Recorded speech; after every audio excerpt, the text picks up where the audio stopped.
Muy buenas. Hoy vamos a meternos de lleno con uno de esos temas que a veces dan un poco de dolor de cabeza, el análisis de algoritmos recursivos. Si alguna vez nos hemos peleado con uno, sabremos que esto no va de contar líneas y ya está. No, es más bien un misterio, un puzzle matemático, y la idea es que lo resolvamos juntos. A ver, para que se entienda bien la diferencia. Cuando analizamos un algoritmo iterativo de los de toda la vida con sus bucles for o while, la cosa es bastante sencilla. Es casi como llevar la cuenta. Contamos operaciones, las sumamos y ¡listo! Predecible. Pero ay, amigo, con los recursivos la cosa se complica. La función se llama a sí misma y de repente ese conteo lineal ya no sirve. Es como si el código se mordiera la cola. Se convierte en un verdadero enigma. Y aquí está el meollo de la cuestión. Justo cuando en el código llegamos a esa llamada recursiva, no podemos seguir contando hacia adelante. ¿Por qué? Porque la ejecución tiene que, en esencia, pausarse y empezar de nuevo con un problema más pequeño. Y claro, la pregunta del millón es, ¿cómo narices contamos el tiempo de algo que todavía no ha pasado? Pues esa es la clave que vamos a desvelar. Bueno, pues toda buena investigación necesita una primera pista, ¿no? La nuestra es potentísima: las matemáticas. El primer gran paso para resolver este misterio es aprender a traducir la lógica de nuestro código recursivo a un lenguaje que no admite ambigüedades, el lenguaje de las ecuaciones. Y aquí tenemos nuestra herramienta de detective principal, la ecuación de recurrencia.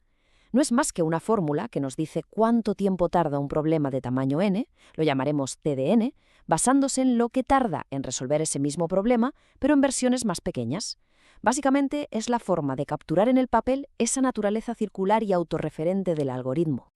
Fijaos en esto, que es la parte más interesante. Cada trocito del algoritmo tiene su reflejo directo en la ecuación. Por ejemplo, si un algoritmo hace dos llamadas recursivas, cada una con la mitad de los datos, eso se traduce directamente en 2 por t de n medios.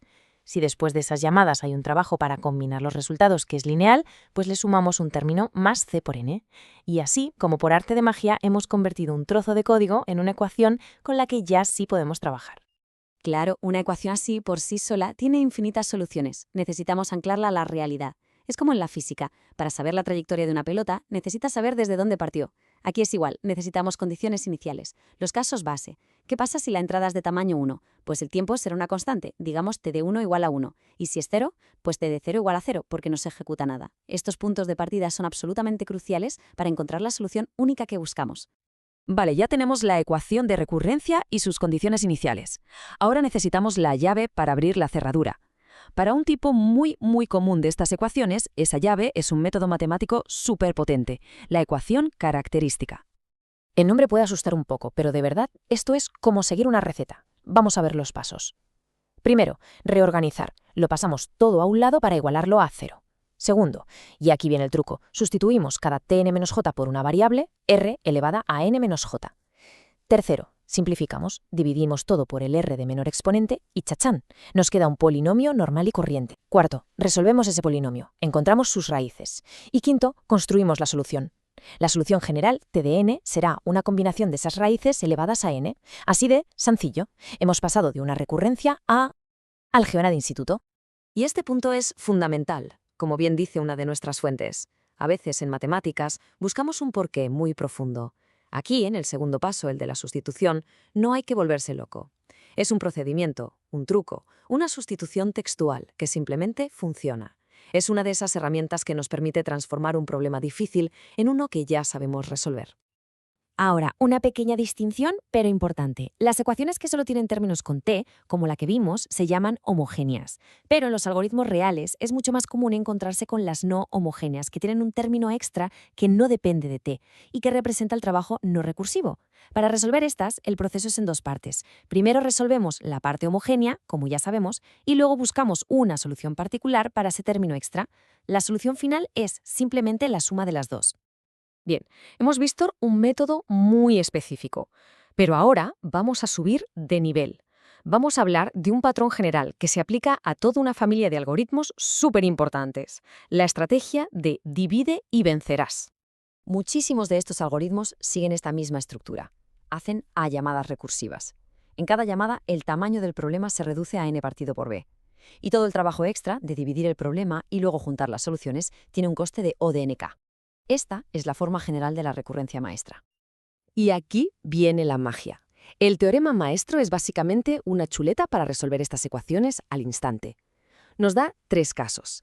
Es como una batalla entre el coste de la recursión, A, y el coste del trabajo de combinar, B a la K. Si gana A, la complejidad la marcan las llamadas recursivas. Si gana B a la K, la marca el trabajo de dividir y combinar. Y si empatan, pues hay un equilibrio que nos añade un factor logarítmico. Así de directo. Entonces, que quede claro que esto no son solo matemáticas abstractas por el placer de hacerlas. No. Es una herramienta súper práctica. Es una verdadera llave maestra que nos permite entender de un vistazo la eficiencia de algoritmos que se usan todos los días, como merge sort o la búsqueda binaria. Hemos resuelto el misterio matemático. Pero la pregunta final es, ¿y todo este esfuerzo para qué? ¿Por qué es tan importante este tipo de análisis en el mundo real, en el día a día de quien desarrolla software? Pues la respuesta es bastante clara. Este análisis nos da una bola de cristal. Nos permite predecir cómo se va a comportar un código antes de lanzarlo a producción. Nos ayuda a evitar esos cuellos de botella que aparecen cuando la cosa escala. Nos permite tomar decisiones de diseño con fundamento. En resumen, nos permite pasar de hacer código que simplemente funciona a escribir código robusto, profesional y de calidad. Y esta imagen lo deja clarísimo. La diferencia entre una buena elección de algoritmo y una mala no es pequeña, es abismal. Para una entrada de unos 50.000 elementos, la diferencia entre un algoritmo n log n y uno n al cuadrado no es de un poquito, es de miles de millones de operaciones. Es la diferencia entre una aplicación que bula y una que se arrastra, o directamente se colapsa. Al final, todo se resume en esto.